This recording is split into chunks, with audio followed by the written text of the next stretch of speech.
Sore ini saya akan membahas mengenai Franz Kafka. Secara garis besar, keunikan dari Kafka terpercik dari persinggungan antara kegiatan mengarang dan pengalaman pribadi. Kafka lahir dalam keluarga Yahudi di Praha pada tahun 1883 dan ayahnya adalah seorang wiraswastawan yang berhasil. Seorang wira swasta, meskipun orang tuanya berbicara bahasa Ceko, apapun selalu mereka lakukan agar Kafka memperoleh pendidikan yang baik, khususnya agar ia bisa berbicara dan menulis dalam bahasa Jerman seperti minoritas elit Jerman di Praha. Sang ayah juga ingin agar Kafka mengetahui dan menghargai sisi Yahudi sejarah keluarganya. Hal ini cenderung menghasilkan pertentangan antara Kafka dengan ayahnya, karena Kafka memiliki pandangan tentang keyahudian yang berbeda, seperti terlihat dalam suratnya kepada sang ayah yang ditulis pada bulan November 1919.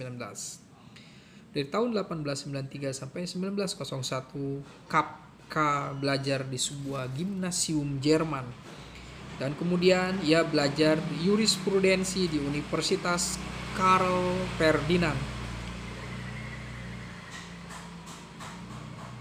Pada tahun 1906 ia memperoleh gelar doktor hukumnya.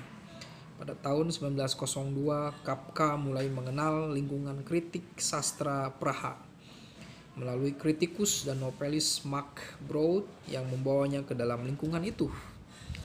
Pada tahun 1907 ia mulai bekerja dalam sebuah perusahaan asuransi Italia sampai bulan Juli 1908. Saat ia berhenti karena alasan kesehatan, sejak itu ia bekerja di kantor BUMN asuransi kecelakaan kerja sampai pensiun pada tahun 1922. Perusahaan ini sering memberi Kafka cuti sakit yang memberinya kesempatan untuk banyak menulis.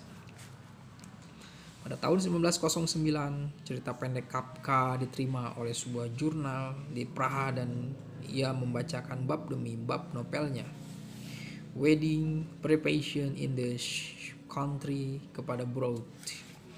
Pada tahun 1910 ia mulai menulis catatan hariannya dan mulai berhubungan dengan kelompok teater Yiddish. Tahun 1912 Kafka bertemu dengan Felice Bauer yang dua kali menjadi tunangannya dan juga menjadi teman korespondensinya yang intensif. Sejak karya-karyanya diterbitkan, ia juga banyak menulis surat kepada penerjemah bahasa Ceko dan karya-karyanya, yaitu Milena Jesenska. Tahun 1914 Kafka membacakan bab pertama dari Trial kepada Broad tahun 1918 setelah ia diagnosis menderita TBC. Ia bertunangan dengan Julie Wochrizek pada musim dingin 1920-1921 saat berada di sebuah sanatorium karena penyakitnya. Ia ingin agar sudah ia meninggal semua karyanya dihancurkan. Setelah hidup bersama seorang muridnya, seorang Yahudi Polandia bernama Dora Diman, ia meninggal karena TBC pada tahun 1924. Besarnya pengaruh Kafka bisa dilihat dari dua sudut. Pertama, tulisan-tulisannya yang di dalamnya tampak diciptakan kerangka dunia yang penuh teka-teki, menyentuh satu saraf penting kehidupan yang dijalani masyarakat industri modern. Dalam karya dilukiskan nihilisme masyarakat tanpa Tuhan, dominasi birokrasi yang bersifat hiperrasionalis yang memerangkap orang-orang tak berdosa dalam jaringnya, dan akhir semua idealisme yang mungkin juga termasuk akhir pengertian tentang penyebaban beserta semua prinsip dasar. Dalam Owe Kafka ini terdapat alegori suatu masyarakat yang tidak memiliki akhir tertentu, tetapi yang sudah ditakdirkan untuk mencapai akhir dalam makna material. Oleh sebab itu Joseph K. tidak bisa mengetahui kejahatan yang menyebabkan ia ditangkap dalam The Trial, seperti juga K. dalam The Castle tidak bisa memasuki Puri tetapi tidak tahu apa sebabnya. Oleh karena itu pada suatu tataran Kafka bisa dianggap sebagai orang yang menyingkapkan bahaya yang ada pada hubungan psikologis dan sosial yang direduksi menjadi sekedar sarana. Selain itu tampak bahwa ia lebih berhasil dalam menciptakan dunia semacam ini sampai sejauh menyarankan atau membangkitkannya. Tapi ia tidak pernah menunjuk atau menguraikan. Bisa jadi para pembaca karya Kafka yang mencari pesan tentang modernitas bisa menemukannya, karena saran tentang adanya pesan adalah satu ciri mendasar dalam strategi penulisan Kafka. Menyarankan dan membangkitkan, bukannya mengungkapkan. Berkarya melalui teka-teki, membuat segala sesuatu memiliki kualitas kaleidoskopnya. Keanehan tulisan Kafka yang mudah dilihat pembaca bisa dilihat dalam gaya sugestif yang minimalis. Keanehan berarti bahwa dalam setiap wacana, pembaca bisa menemukan sesuatu untuk dirinya sendiri. Dengan kata lain, ketiadaan definisi dan kekhasan dalam dunia Kafka menghasilkan Kafka Quiz, teka-teki, kegelapan, dan misteri yang bisa dimasuki setiap pembaca, betapapun kurang nyaman atau menyedihkannya. Peranan teka-teki dan kekaburan ini sama sekali bukan merupakan hasil dari strategi penulisan yang tidak mendua, melainkan sering merupakan aspek intrinsik yang ada dalam objek yang dibahas. Hal ini sangat bagus diungkapkan melalui pembahasan tentang hukum dalam The Law. Hukum yang dianggap memberikan penerangan kepada kasus yang dihadapi, pada saat sama justru mengaburkannya. Tampak bahwa sebenarnya hukum ini memiliki satu bintik buta tepat pada intinya.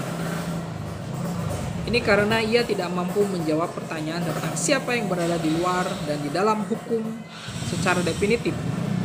Secara prinsip, hukum tidak mampu mengakui batas-batasnya. Ia berpura-pura seolah-olah ia adalah yang sangat berkuasa. Walaupun begitu, sebenarnya ada wilayah-wilayah yang berada di luar hukum, seperti wilayah kenikmatan, kengerian, kematian, wilayah-wilayah yang terus menjadi obsesi karya Kafka. Yang kedua adalah bahwa Kafka memberikan wawasan tentang cara mengada seorang penulis dalam abad ke-20. Kehidupan Kafka dan dunia demi menulis kehidupannya secara sebagian tampil dengan kekuatan emosi yang besar dalam diarisnya, membangkitkan pertanyaan tentang apa sebenarnya yang dimaksud dengan upaya seseorang untuk membaktikan diri pada seni secara umum, khususnya menulis. Mengapa pertanyaan ini sulit dijawab? Mengapa tidak bisa dikatakan bahwa beberapa orang terpanggil untuk menjalani profesi penulis, seperti halnya para pengacara atau dokter? Jawaban pertanyaan tergantung apa sebenarnya yang dilaksanakan menjadi panggilan para penulis dalam abad ke-20 ini. Jika ia sudah puas untuk menyesuaikan diri dengan konvensi-konvensi penulisan yang ada, jelas tidak ada masalah. Di depan mereka terbuka pintu ke dunia jurnalisme atau penulisan di dalam genre yang sudah mapan. Walaupun begitu atau salah, sejak pertengahan abad ke-19 muncullah kategori sastra dalam masyarakat modern. Paling tidak dari sudut sastra merupakan kanonisasi satu penulisan tunggal yang sejati. Dalam kasus Kafka, ia mensyaratkan dilakukannya penyucian pada pengalaman pribadinya yang terdalam. Penyucian atau tulisannya menjadi sastra ini memunculkan adanya suatu ketegangan.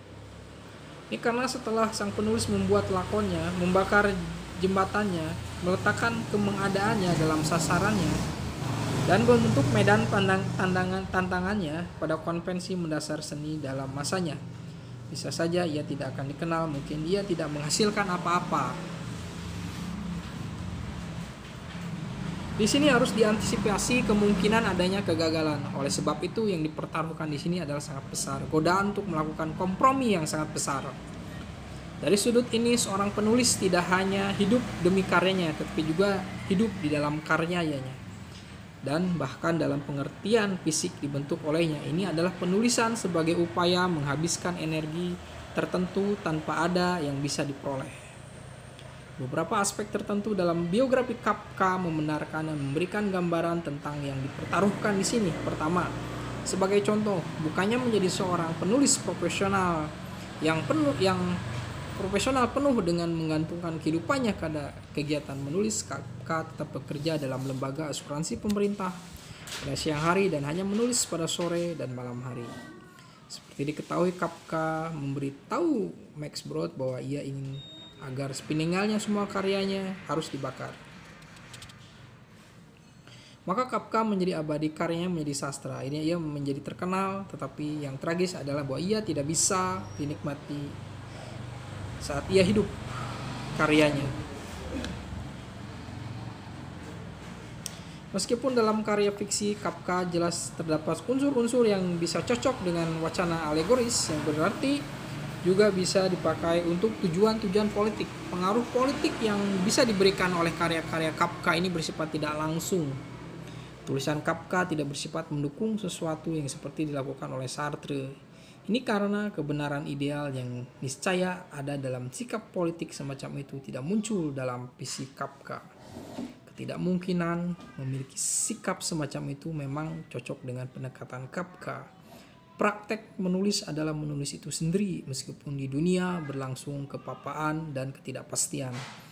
Meskipun tidak ada tatanan rasional yang bisa diikuti dengan cukup pasti.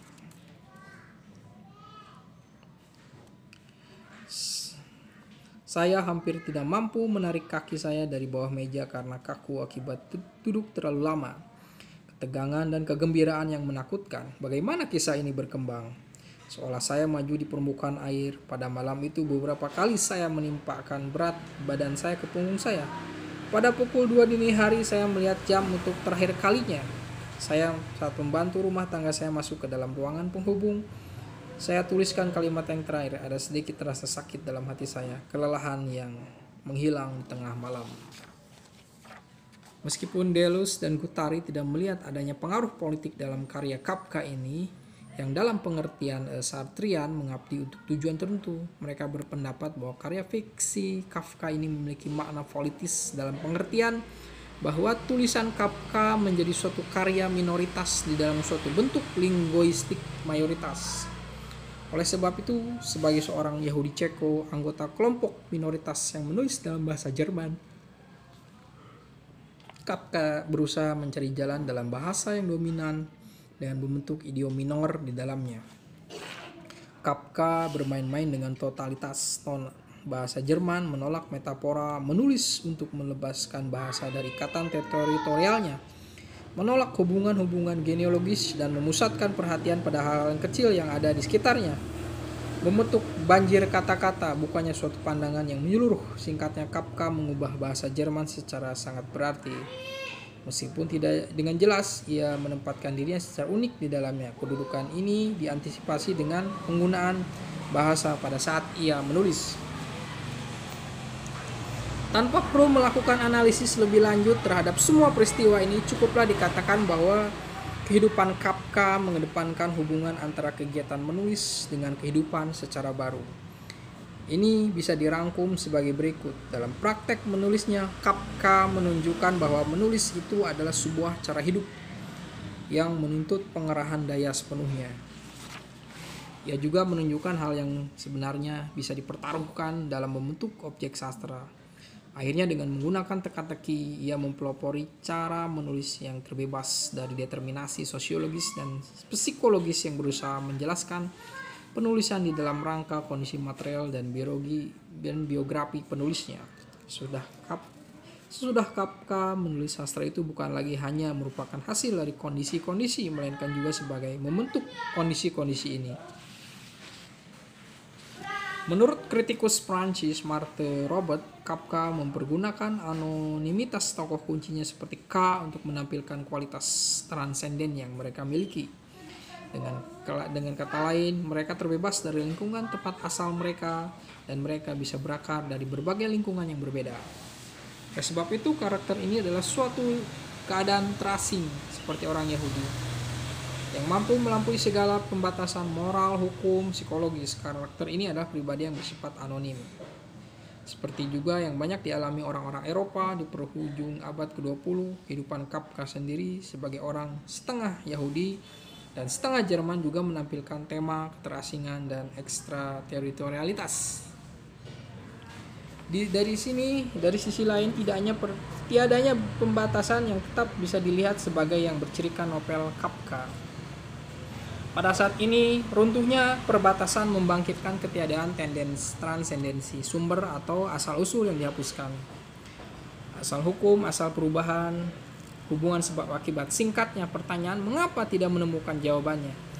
Dalam pengertian ini, secara radikal Kafka menjadi bersifat Nietzschean dan anti-idealis seperti yang dikatakan oleh George Bataille. Dalam Kafka tidak ada tanah terjanji. Tujuan Musa tidak bisa dicapai karena yang kita hadapi adalah kehidupan manusia. Dunia material fisik bukan realitas transenden. Tidak heran jika dikatakan bahwa Kafka cenderung memasukkan aspek-aspek yang dinyatakannya sebagai bersifat postmodern dalam upayanya agar semua perbatasan, yang berarti juga semua identitas, menjadi lebih mengalir.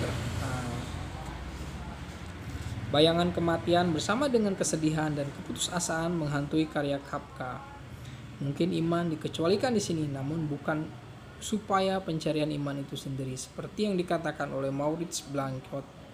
Di sini terdapat ketidakpastian makna karena keputusasaan dan kecemasan merupakan hal yang secara literal setara dengan kematian yang berlangsung di dalam kehidupan. Di sini muncul keputusasaan karena eksistensi adalah sebuah keterasingan. Tidak ada rumah sejati untuk bisa menghindari kecemasan yang ada dalam kehidupan modern. Menjadi modern berarti menjadi seorang Yahudi dalam suatu cara. Tidak banyak yang bisa merangkum Kafka sebagai Blanchot saat ia mengatakan bahwa karya Kafka tetap bersinar apapun yang terjadi. Demikian tentang Franz Kafka, seorang novelis yang dianggap berusaha untuk mencairkan suatu pemahaman, ya, karena dia sebagai menulis karya sastra itu bukan dipengaruhi tapi bertujuan untuk mempengaruhi juga. Demikian tentang Franz Kafka. Suatu hari kita akan berbicara lagi tentang Franz Kafka dengan bacaan yang lebih luas. Terima kasih.